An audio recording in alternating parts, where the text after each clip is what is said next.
Hello everyone and welcome to this webinar from Seneca about Google Classroom and Microsoft Teams. I hope you're all well and had a really good day. I just want to thank you first of all for joining. We will talk in this session a little bit about the background of Seneca and how it's sort of come to be and sort of show you some basic functionality on Seneca. But the main course of it will be how Seneca works with other applications like Microsoft Teams and Google Classroom, and how when you make these things work together, you can really have huge benefits from them, much better than just working with them on their own independently. So I've got a few people saying there's no sound. Can people hear me okay? Or is that, are people struggling to hear me? Yeah, I'm seeing some nods from people. Okay, good. So as I say, that's what we're going to cover in the session. I'm going to give you go through some slides first of all, just some very basics of what Seneca actually is, and sort of some of the background of it that I think is really important for people to know and understand right from the get-go. And then I will go on to share with you how, as I say, do like a demo of how it looks and how it works. If you want to revisit this later or share it with colleagues, I'll share with you how you can do that later on the session. I should say that if you have any questions, please do just pop them in the chat. There are people putting questions in there already, which is great. But as and when questions come up, do just write them in. And towards the end, what I'll do is I'll come back and I will answer those questions for you. So let me share my screen and we'll get going. Okay. So the first few things to say about Seneca is actually explain what it is for those people who don't actually know or aren't familiar with it from before. And what we see Seneca as is historically we've been like a homework and revision platform. So students have used us independently to do revision and sort of independent learning. And then schools and teachers have used us as a sort of homework setting tool or sometimes for use in classroom as well.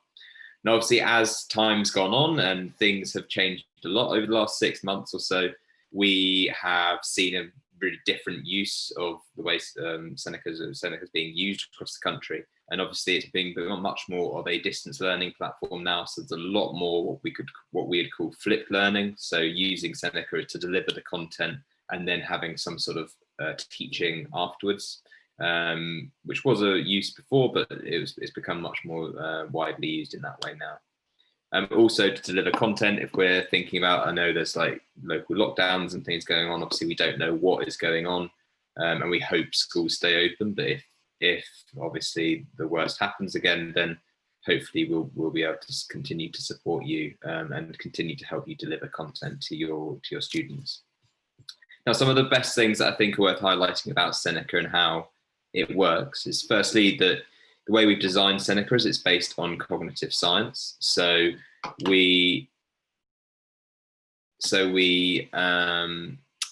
everything from there is the latest understanding of how the brain works and how people learn. It's all baked into the platform automatically. So you don't need to worry about whether your students are completing the sort of useful learning methods using those because it happens automatically for them. Basically, what we see the research shows that a lot of students don't use effective learning strategies when they're working independently. So this sort of takes away that worry that students will be doing that. It's also, from your point of view, you'll be pleased to know everything on there is automated in terms of marking. So when you are looking to save your workload when things are manic, obviously then you will be able to use this as a way to sort of support your marking and your tracking of progress as well. So it allows you to assess students, see what they're up to, see how they're doing, and also target intervention through Seneca as well is really easy. So once there's some data on students on there, you're then able to basically reset work automatically based on what they know and what they don't know. Fourthly is that Seneca is an adaptive learning program. Now, what that means is that the Seneca will automatically adapt to the student depending on what they know and what they are showing to have aptitude in. So the sort of equivalent of this in the classroom would be you differentiating the work.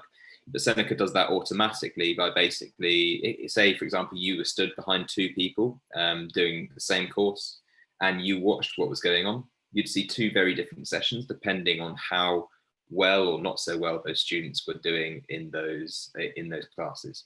So be that maybe giving more support or more questioning around easier concepts for students who are struggling to sort of embed that foundational knowledge. And the other side of that is if students seem to be doing very well, we will push them on and move them on quicker to make sure that they are not getting bored, they're remaining engaged, and they're getting straight to content that will allow them to progress as quickly as possible. And lastly, everything I will show you today is completely free to use. There's no need to dip into any budgets or anything like that.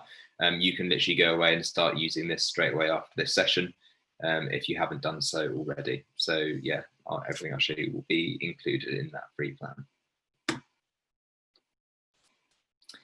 Now, I talked a bit about the cognitive science behind what Seneca, how Seneca was developed.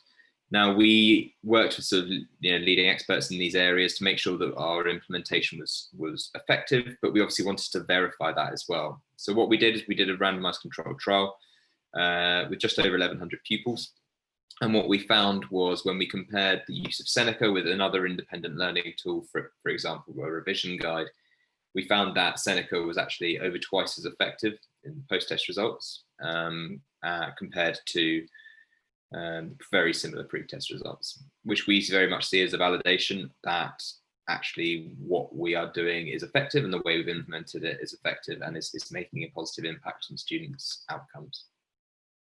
Now that research was peer-reviewed and published, so if you want to read about it, you can go to these websites. Just a quick Google search will show that up.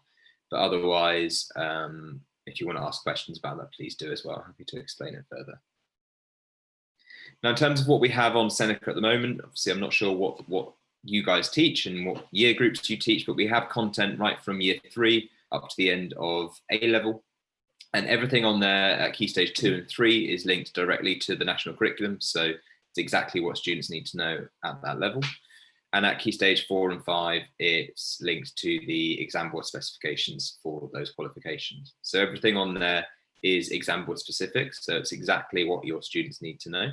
You don't need to worry about whether they're learning additional content or other stuff that they won't get assessed on. And currently we've got about 3.75 million pupils using Seneca, about 190,000 teachers, and our newest platform that we have is for parents, and that's got about 40,000 parents on there. I'll talk a bit more about the parent platform a bit later, but yeah, there's lots of people using it. We're really pleased to be able to be providing this to lots of people. So let's go in and start the sort of demo side of things, if you'd like. So what I'll do is I'll just exit this PowerPoint and I'll go into here. So if you're not familiar with Seneca, this is what you first see when you first log in. What I'll do is I'll basically give you a bit of a demo of how to get set up first of all, and then it will start to see how it will integrate into Google Classroom, Microsoft Teams, and how those programs can work together. So if you want to start by creating a class, it's very simple. You just click this button that says create class. And when you've done that, you give the class a name, whatever it is you want, and you create the class. You give it a second just to whir around and sort itself out. And then you have created the class, as simple as that. But at this point, it's just basically the class is almost like an empty box. There's nothing in it. You've built the box, but you actually need to do some stuff in it. So you've got these 4 steps that you need to take just to get set up. So the first one is to add some courses to your class to make sure your students have something to study. So at any point during this process, there's always this get help button if you need it. But otherwise, you can just go in and click add courses. I just want to check with everyone. Can people just let me know? There's some people saying they either can't hear me or that I'm not sharing my screen. Can you see my screen and can you hear me, people? Please do let me know in the chat if you can't. So what I'm going to do, great, thanks, Marianne. Thank you.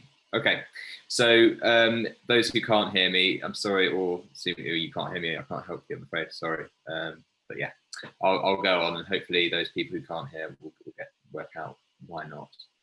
So yeah, if you want to add courses, you just go in and click add courses. And you'll see you've got a search bar at the top here, you've got some filters down the side here. And you basically just select any of the courses you want to add to your class, whatever it is that you want. So I've just selected a random bunch here. And if I click add courses,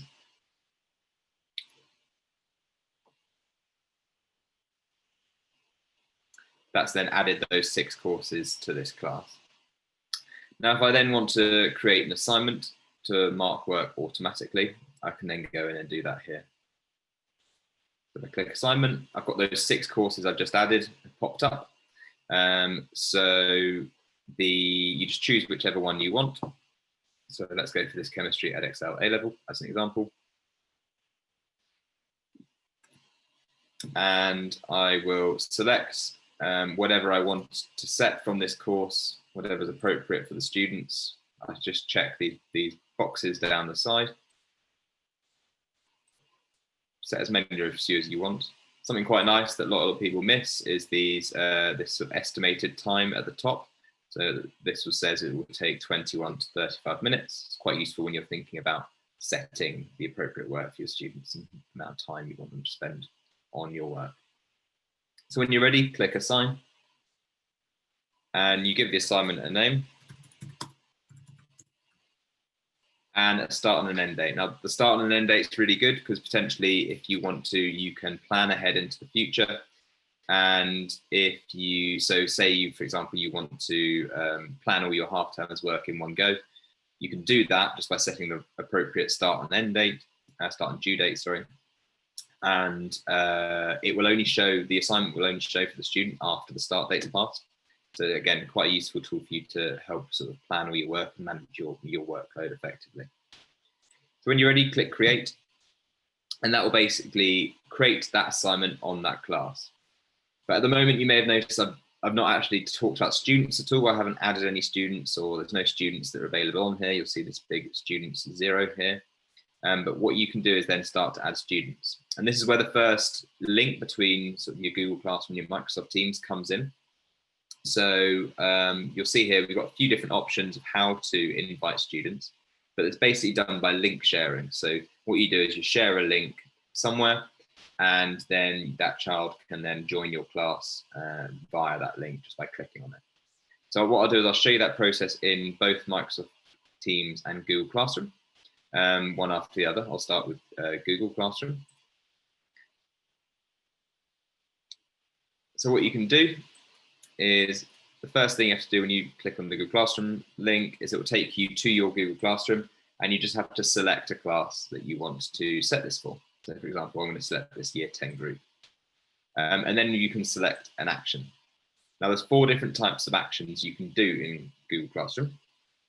Create an assignment, ask a question, make an announcement, or create material. Now the only one that probably really needs explaining is the create material one. And this is where you can upload resources. So a common use of this for teachers would be something like adding a formula sheet if you're a science teacher, or a text, a PDF of a text if you're an English teacher, or maybe a source in history or something like that. So you want to upload some material that you want your students to have access to from this classroom. But for this purpose, what I'm doing is I'm creating I'm inviting my students to join the class. It makes sense to do an announcement for that. And then I can click go when I want to do that. Now you'll see this links being generated here for the students to click on. But what you can do is add a little message, something like,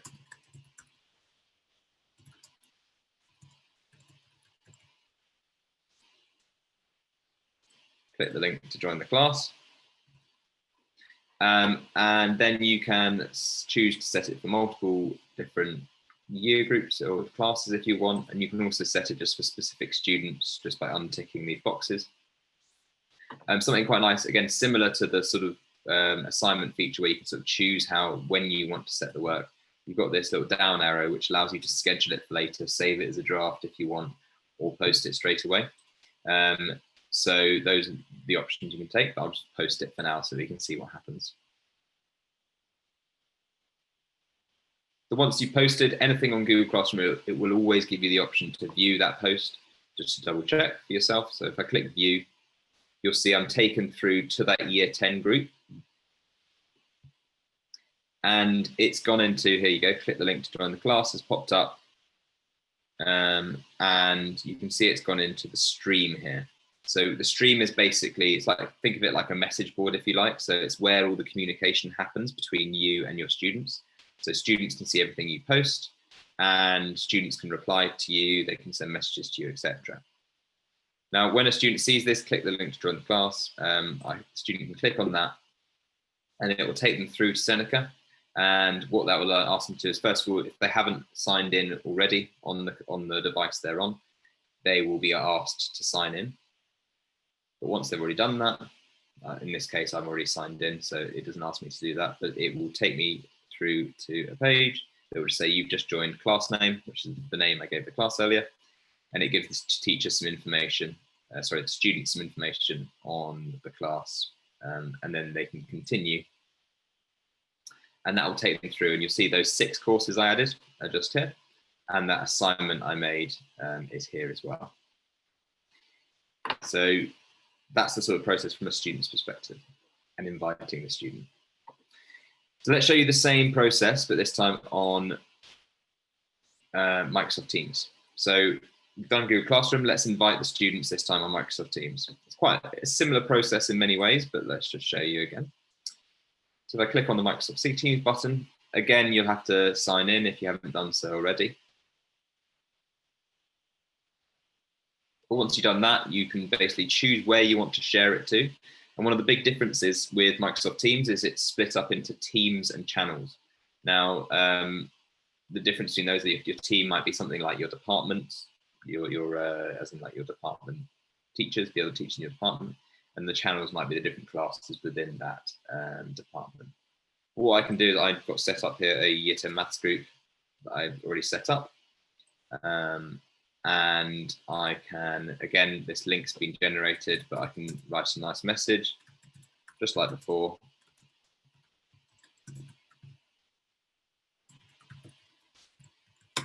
Click the link to join the Seneca class, and away you go. Share when you're ready, and then it will give you this confirmation that your link has been shared. Now, if you just want to double check that, see what that looks like, you can, I've got my Microsoft Teams open here, and you'll see this at 16:18. I've just shared this link, and if the student clicks on this, it will take them through the same process I just showed you on Google Classroom.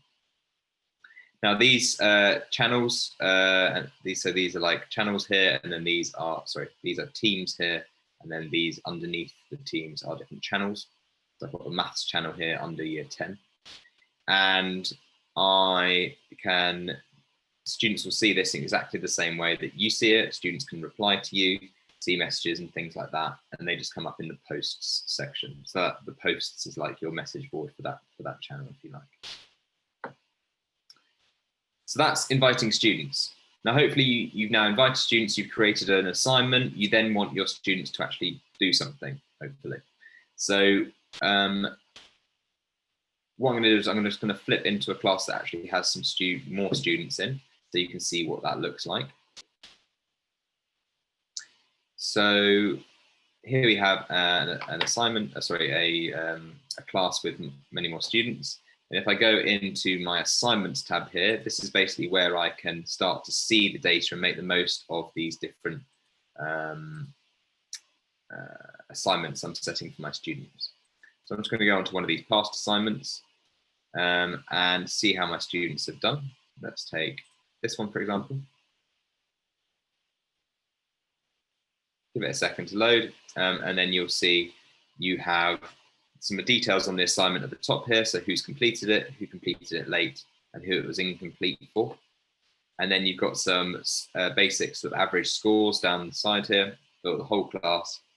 And then below you've got the individual scores where you can really drill down and understand what your students have and haven't done, but also what they have and haven't understood. So the first column is like the status, so whether they have, it's incomplete for a cross, a timer being it was late, and a tick being it's all completed fine. And you can see it's nicely, as I say, red, amber, green. You can see exactly what your students have and haven't understood. Now you can sort by any of these columns. So if you want to say, see specifically the exception words, see how well students understand that topic, you can click on it and you can see that Vida and Destiny and Tommy here haven't done so well. But if I click again, it will just change and show you who's done particularly well. So yeah, really nice way to sort of really quickly identify who's done well in your class. Now at the moment, you might see here that I've got best score selected. Now there are a number of different options for the data you want to see. So I've got best score selected at the moment, but I can also choose most recent attempt, worst score, average score, number of attempts, and total study time. So if I just say, for example, I click on most recent attempt, you'll see the data will change accordingly and it will update based on what you select. Now, I mentioned earlier about how it's really easy then to use this data. First of all, it's useful to sort of understand what your students do and don't know, obviously, but then you can also automatically put intervention in place to support students off the back of this information. And what you can do is use what we call our smart reassign function for that, which you can find just up here. Now, what that will do is basically take the data that is on screen now, and it will basically automatically reassign work for students based on how well they've done. So for example here, how do you want to reassign this? I can choose to reassign it for anyone who didn't complete a section and also anyone whose best score was less than 50%. And I've also got the option less than 80%. I'll just select these two for the moment and I'll click reassign and I'll give it a name. And a start and an end date again, just like before, and then I reassign. So that will give a really targeted assignment to those students who didn't meet the criteria that you've set. Now I'll talk to you about this sharing the assignment in a second, but you'll see here we've either got NS for not set or NA for not yet complete. So I've only just assigned this, so most we'd expect to be, well, there would be no one we'd expect to have done anything yet. But you can see it's a shorter list of students because not all the students had something that they got less than 50% in, but you can see it's also only set specific ones. So for example, Vida here, there was only one section, this exception words, that she got less than 50% as her best score. So it's been set for her again, and that's the same for every student. So it just takes a few, just takes a few clicks. Now, if you want to share an assignment, so at the moment I've just created this assignment, it's just in Seneca at the moment. But if you want to let your students know that this assignment exists, there'll be that option that, I'll just show you that again actually.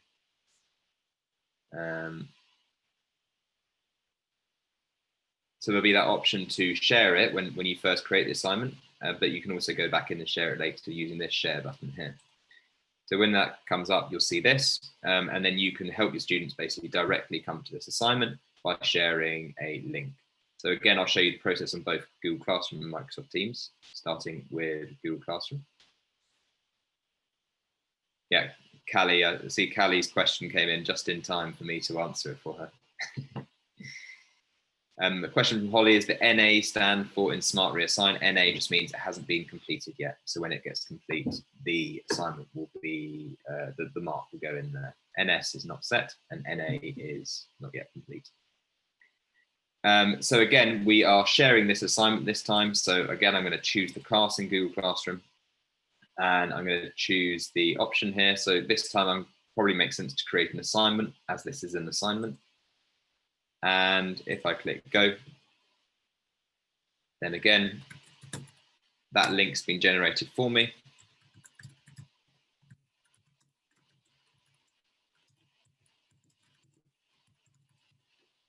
Put a message in there, and you get a few more options with an assignment. So you can again select the class and the students if you want.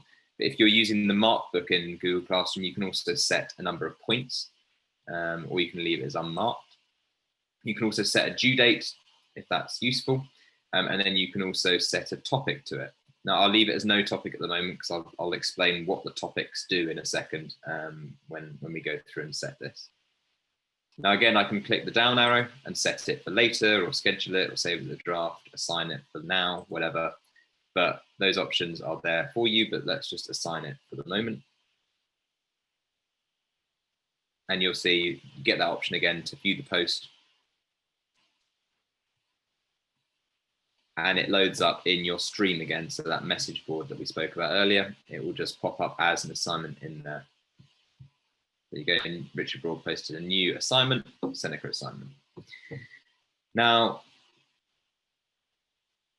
it posts in your stream. The difference between an assignment and an announcement is an assignment will also go into the classwork section here.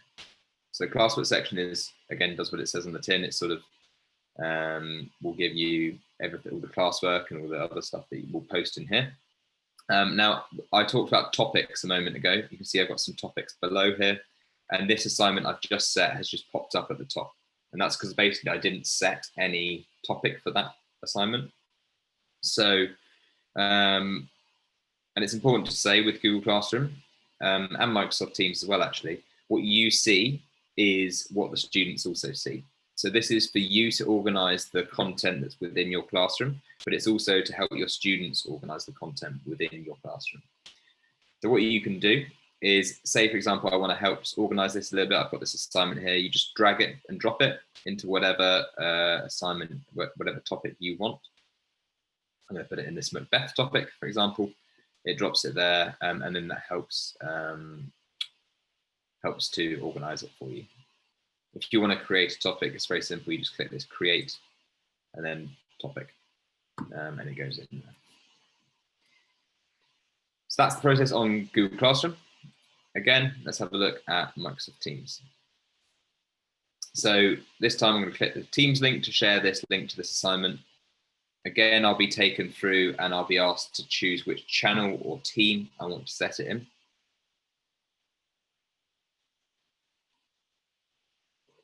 So again, I'll just choose to put it in that Year 10 Maths group. It's the one I've got set up. Again, I can add a message. Whatever you want. And then I can share down the bottom here. And then I get that same confirmation that the link has been shared. And if I go into here, you'll see here 1628, that link has been shared there. And if the student were to click on the link here or in Google Classroom, it would just take them through to that assignment.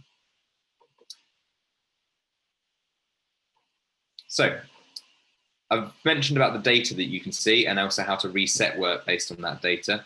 I think the data is really nicely presented and really easy to sort of digest. The other option that you might be thinking is, okay, that's all very well if I set an assignment and I'm looking for data, but how do I actually see the data if students do work independently? Now, what you can do for that is use this Insights tab. So if I click on that, it works much the same as assignments, but you just have to first select the data you want to see.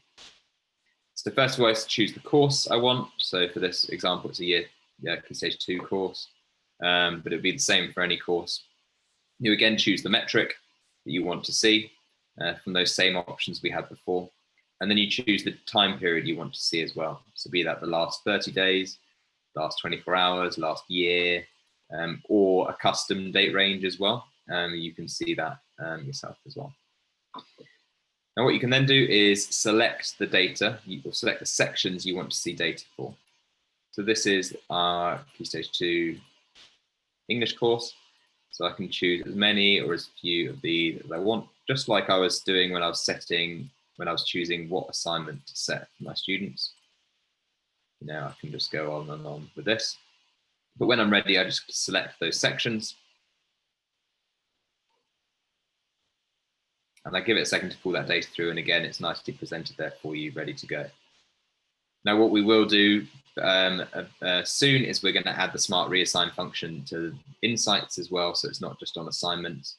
So you'll automatically be able to reset data on reset work based on this data soon as well, but it's not something that's available just yet.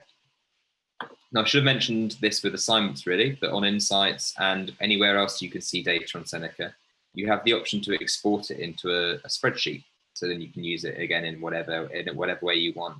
So again, talking about Google Classroom specifically, you might want to upload it to your Markbook in Google Classroom. And to do that, you can just use this download CSV button, which will then download the spreadsheet with whatever data is on screen at that time. So the final place you see data on Seneca is in the Students tab. Now, this is basically your highest level overview of what your students do and haven't been doing. So you'll see a list of your class students' names, and you'll see basic data like their total learning time, the average score across all of their sessions, the number of sessions they've completed, and the number of correct answers. And again, this is for the time period you select at the top, and the course you select. So this is quite useful if you're thinking about, you know, maybe incentivizing students' work on Seneca. This sort of high-level overview is quite good for that, but not allowing you to drill down. That's more in the insights and the assignments, where you can drill down into specific topic level. So again, you can export to CSV if you want to get that into a spreadsheet.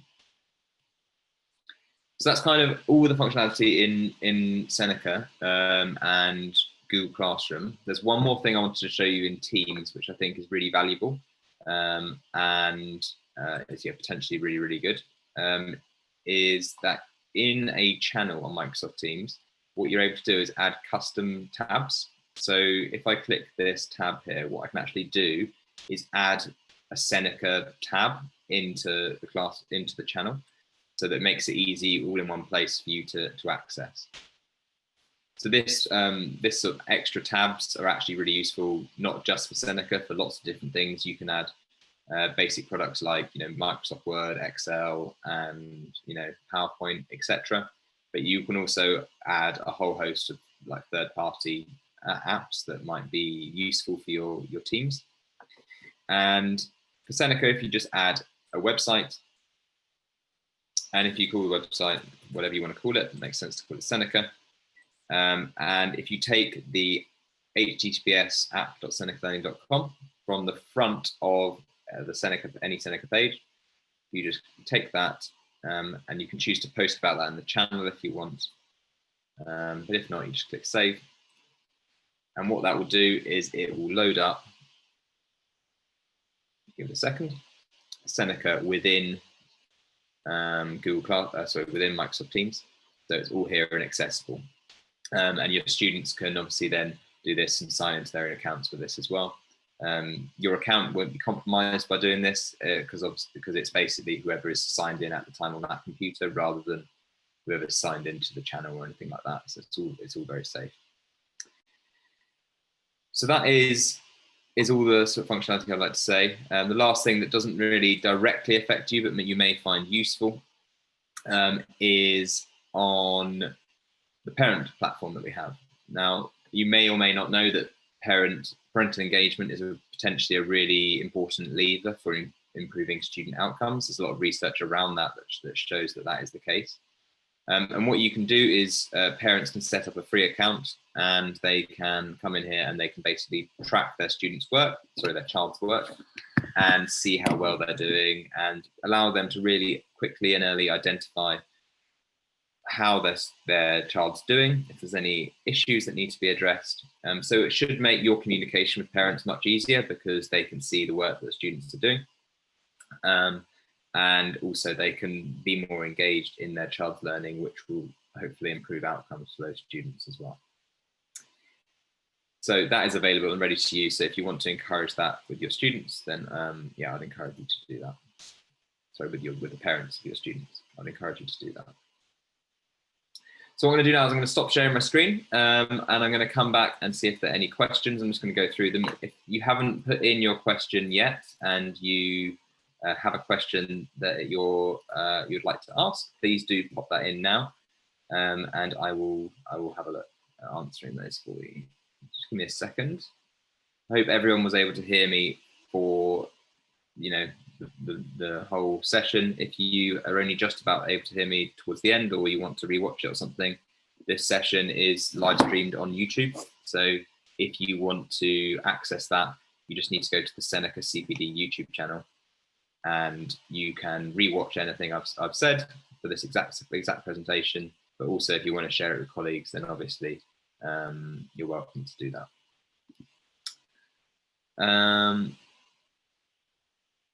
So a question about the certification of this event. So from Samuel, the question is about, can you get a soft copy for the event? So, so what will happen is, in the email that I'll send you after this event, there'll be a link to sign up or to fill in a form to get hold of your certificate for this event. So, so yeah, that's how you'll get that, Samuel. Okay, and you'll be emailed to you. Okay, just going to skim through the questions on the sound. So a question from Bally about, is the PowerPoint available? So because the PowerPoint was only a very short bit of the presentation, it is available and ready for you to use if you'd like. If you just go into the top tips section on our website, I'll show you how to do that in a second. But the majority of this was obviously me demoing how the product works, and how it works with Teams and Classroom. So the best thing to do is probably share that link and revisit that link on YouTube if that's useful. But let me just quickly share with you how to access the different presentations we have. So on this screen where you've got your classes, if you just go on to top tips, click see all, you can then see there's a whole host of resources in here that you might find useful, but the one you're specifically asking about is these presentations. So you can go in there and download any of the presentations and use them if you want to. Okay.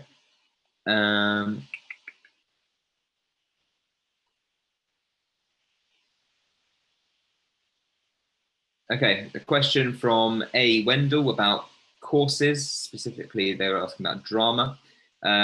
So this will be the same for any course suggestions down the bottom. What I'll do is I'll make a note of any course requests that there are for people that we don't have. Our aim is to cover every single subject that, or every single exam board that is taught in UK schools. We currently have about 95% coverage on the exams sat in the UK. So we've got really good coverage, but we are aware there are still things we don't have, and we're working on adding them. So if I will have a look and what requests there are in the chat here, and I'll pass that on to our content team and see what we can do for prioritizing those for you. Okay, so Sarah says, does it still require them to make their own account, or are they able to sign in using Gmail? Our school uses Gmail for emails. So at the moment, Sarah, we don't yet support a single sign-on, which is what you're suggesting. So you're signing in with either Microsoft accounts or Google accounts. This is something we are working on working on adding. So at the moment, they will still need to sign into their Seneca account, but that will hopefully not be the case in not too long. Question from Callie's question I answered earlier. As did Holly. Holly asked about what the NA stands for in smart reassignments. So Sarah says, does it require them to make their own? Oh, yes, she's already asked. I've already answered that question. Great. Okay. More questions about the recording and the session. So question from Holly, a good question. Do the marks transfer from Google Classroom, to Google Classroom from Seneca? So no, they don't. Unfortunately, that's something we'd love to add in the future again. But you have that option to download CSV on Seneca and then upload onto Google Classroom if that's something that's useful to you. What I'd also say is, having used the Google Classroom Markbook, I think the data is much nicer presented on Seneca. So I appreciate it would be useful, obviously, but it's not wasted data. If you like, it will still be on there and available to use if you want, Holly. Question from Kate: can the students see how the other students are progressing and scoring? So everything student to student on Seneca is done anonymously. So students are assigned a pseudonym when they create their accounts, and they can change this to they can randomly select another one if they want to. but they won't be able to see their other students' specific scores. They'll just be able to see basics in like a leaderboard format. So they'll be able to see, compared to everyone else in the world on that course, how well they're doing. So they'll see a ranking on that course, but they won't see specific students or anything like that. Only you as the teacher can see that view that I showed you with all the different scores of the students.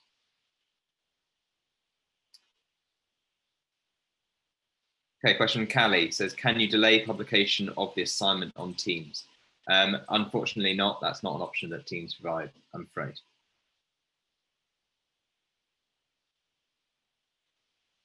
Okay, a question from Kate. Will the students know who has been reassigned?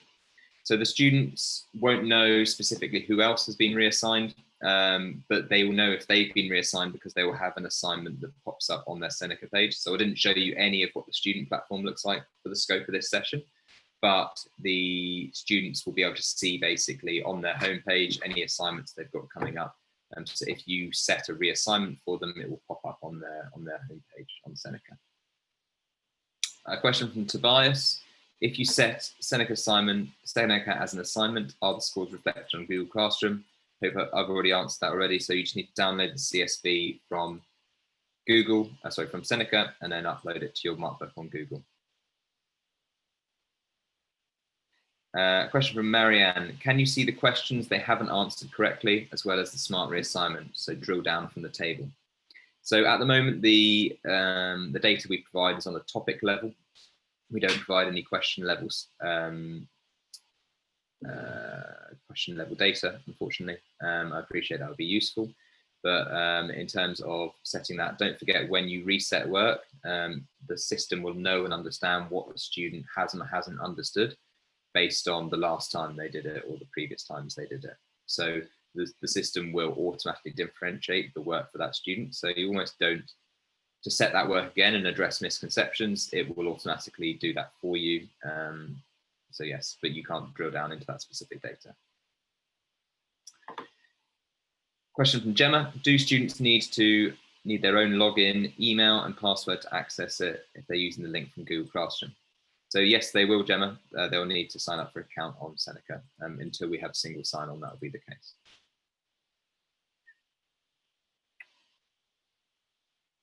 Okay, question from Jack. When you reassign a task, do the students get immediately notified, or do they have to have another post? Do you have to post another link? So yes, you'd have to post another link. That wouldn't automatically be notified in Google Classroom or anything like that.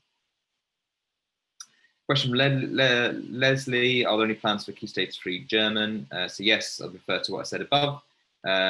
It would be yes, something we'd look to do in the future, and I'll pass your request on to our content team.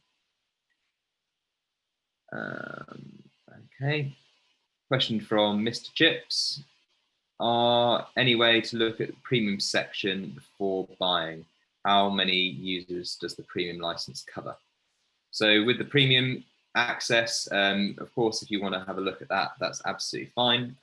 What I'd do, Mr. Chips, is if you just either privately on here message me your email address or send me an email, which is richard@seneca.io, then I'll be happy to send that across to you.